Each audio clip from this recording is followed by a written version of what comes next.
Welcome to the Elder Within podcast. I'm your host, Corinna Stoffel. Have you noticed we are living through a global transition? The old ways are falling away and something new is wanting to emerge. In the past, elders helped guide these moments. They offered steadiness, wisdom, and perspective. Today, that role has faded, and we can feel the absence. Many people are searching for quick fixes. We react, we resist, we try to rebuild without listening deeply. Being an elder isn't reactive, it's a way of being. In this podcast, we explore the qualities of an elder, not as concepts, but as lived experience. How we listen, how we see, how we walk in the world. Thank you for being here. Let's begin. Hello and welcome. Here we are again. Elderhood as a healing path. Why would I choose that? Let's explore it. I want to look from 3 different angles: emotional, psychological, and physical. Let's start with the emotional. We all feel. But what does emotion mean? And what is different from feeling? With feeling, I perceive an energy. And then I label it, and it becomes an emotion. And that emotion, we have learned that there are good emotions and there are negative emotions or bad emotions. So we judge them. And we avoid the bad ones that we decided are bad. Based on what? Why are they bad? What I just said is I'm perceiving an energy. Is there a good energy? Is there a bad energy? Or is energy just energy? So, in a way, it's almost important to hold on to the word feeling, but use in conjunction with feeling what at least I have learned goes with emotion, E-motion, energy in motion. So, how often do we stuff any feeling or emotion that we deem negative? And where do they go? Do they just disappear into oblivion, into the ether? No, sadly enough. And I'm learning that more and more. They get stored in the body. And we need to feel them through. That's why it's energy in motion. I never really got very good with feelings because I grew up not showing feelings. They were not invited. Actually, they were rather suppressed. And I remember something along the lines hearing when I grew up that emotions are okay on the weekend, but come Monday, you have to get back to normal. Really invitation to the emotion.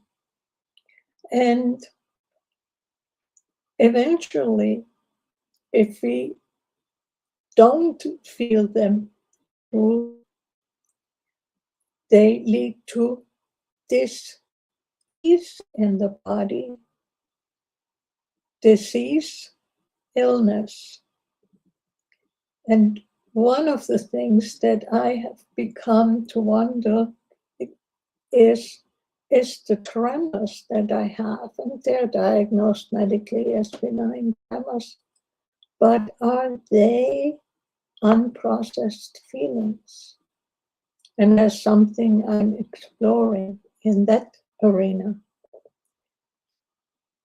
Let's quickly check in on psychological level. I mean, we all get wounded in our life, be it in childhood, adulthood.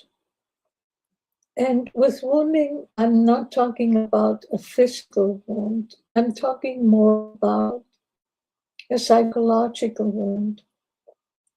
We're not seen, we're not heard, we are put down, we may be psychologically abused. And just flashing on what is currently going on with all Epstein files for girls, for women, there could also be the sexually being wounded, which is more a physical, less a psychological, although it leaves deep psychological wounds. And how much do we feel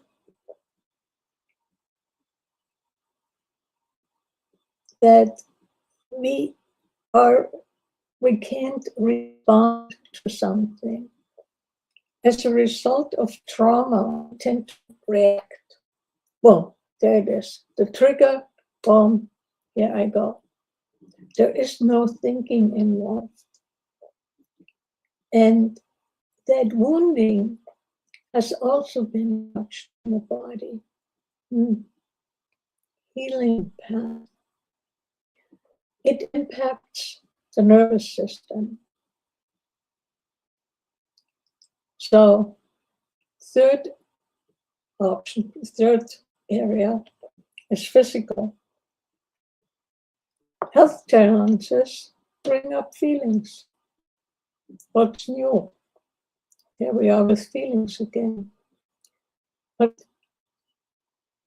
feelings that tend to come up with health challenges are often fear, shame, and guilt. And neither of them is easy to deal with. It's usually because we compare ourselves to others. And I have to say that is true about me. I look at others who are the same age as me, and I don't see those physical challenges that I'm currently confronted with. And so right away, oh God, I'm not as good as they. I made bad choices. I'm working with that too. And one thing I do is where within the body is that manifesting, that fear, that shame, or that guilt? And what message is my body giving me? What is the fear about? The shame and the guilt about? Are there any cultural or spiritual beliefs? Not just or not only comparison to others that cause those three emotions. So, how does elderhood play into that? And why am I saying elderhood is a healing path? what we often do when we step into elderhood. Usually, being an older person, having been around for a few decades, we start looking back at our life. And that is where the healing really can start. Doing life review. That's the opportunity to become aware where we may have stored emotional, psychological, or physical things. And we can start to become aware of what was exactly going on and to start clearing them out. One good way is, at least for me, is spending time in either contemplation, spending time in nature and just being, not having an agenda. And it's also important willing to feel what's going on in my body, to check in with me. And I'll get a little bit more into that in a moment. And release the feelings that come up. Be with the answers that we get to where in the body and what is that part of the body trying to tell me. The important thing is when we deal with trauma, we often may need help with from a specialist. It's not as easy to do by yourself. The invitation is not just for self to stop reacting and become able to respond, but interestingly, from my own experience, we're healing back and back and back. We're healing the lineage, and we stop, hopefully, passing it on. In doing that life review, we may be coming more from what I would call an eagle perspective, stepping back and having more distance. We're not right in the event, where we may not have had the capacity to deal with it, to solve it. A lot of it is survival and finding ways to make it through that. But now, with age, I have a different opportunity, a different possibility, maybe even a soul perspective. And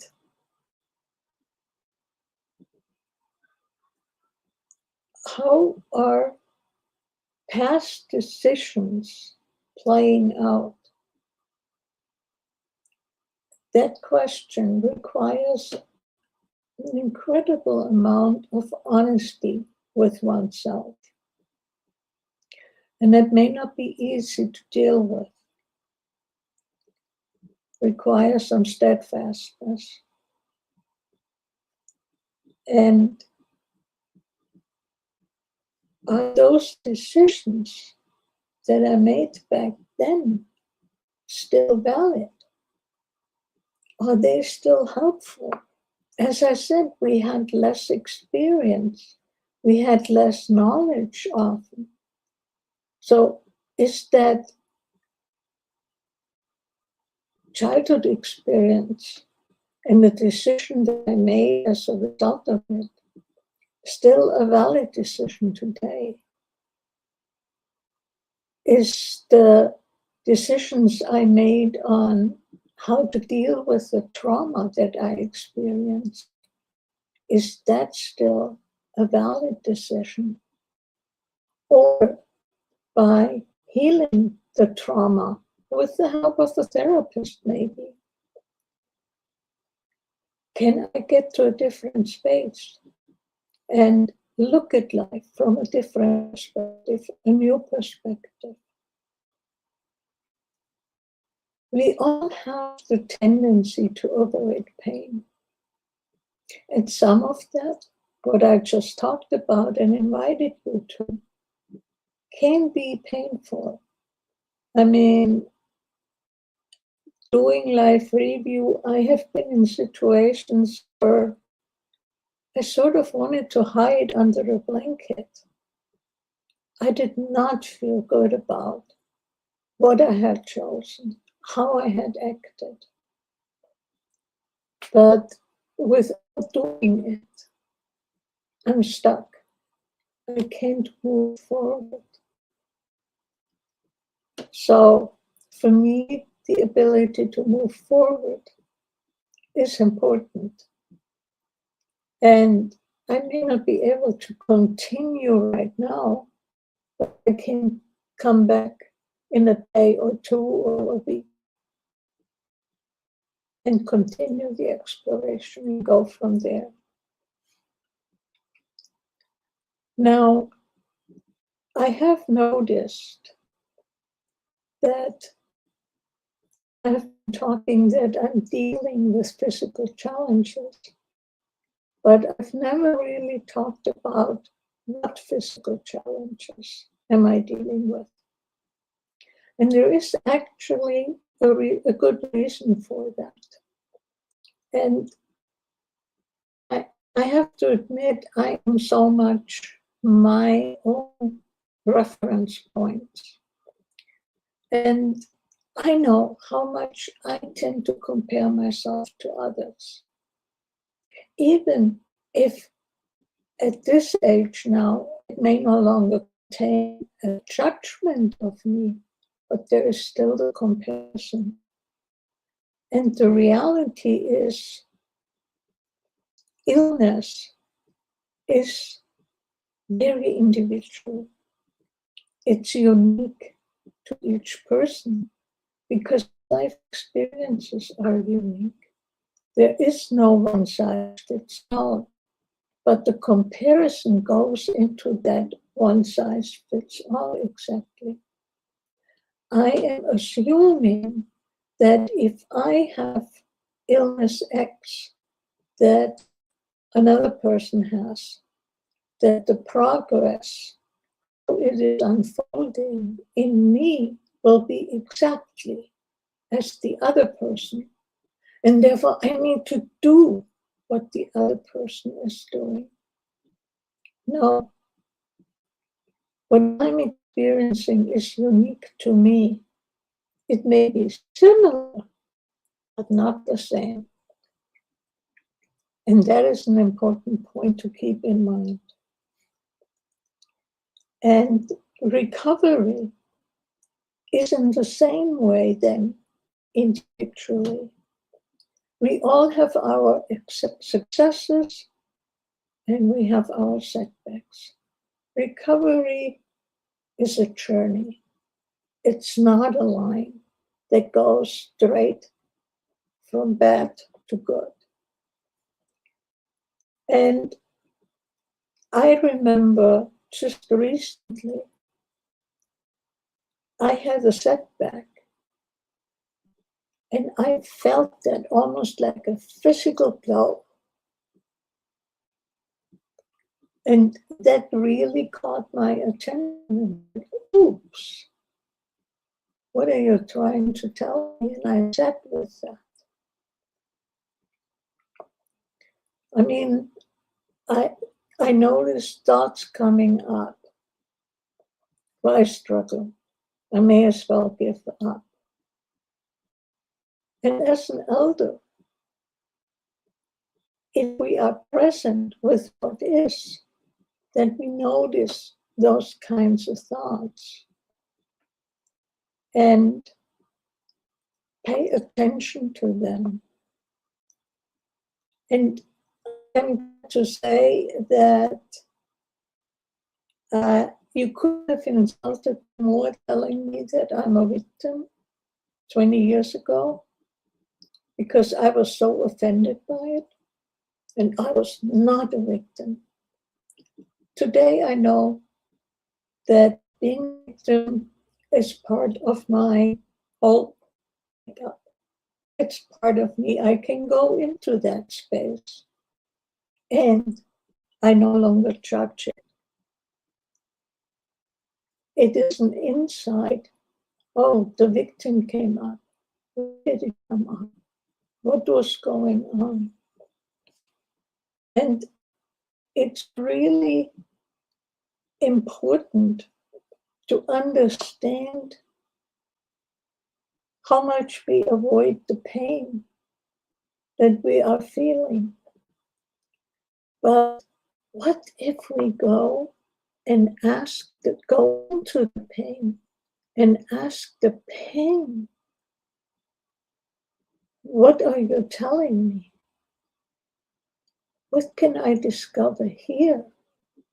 What can I find out about a process, about illness, where it's coming from, what is going on? I can subscribe to the one-size-fits-all definition of illnesses that we all are confronted with, or I can honor the fact that each individual has a unique expression of illness, of dis-ease, and really looking at that word. Where am I not at ease in my body? In my mind, my psychology, and how can I get back to ease? What is missing? And no, it's not happening right away. I have been working, but because I'm willing to stay with it, over time, there is an answer that comes. And then I start pulling that thread and going down that rabbit hole. And there is another thread that then, this could be it, and explore it. And sometimes I realize, no, I was going in the wrong direction. Let's go back a few steps and look at it again. What else is possible? Being willing and being curious is what puts us on the healing path. And my definition of healing in the meantime has become by being with what is, I become peace. I am at peace. And what if being at peace is healing? I leave you with that. And I wish you the best. See you again. Thank you for listening. Let's walk this path together. Until next week.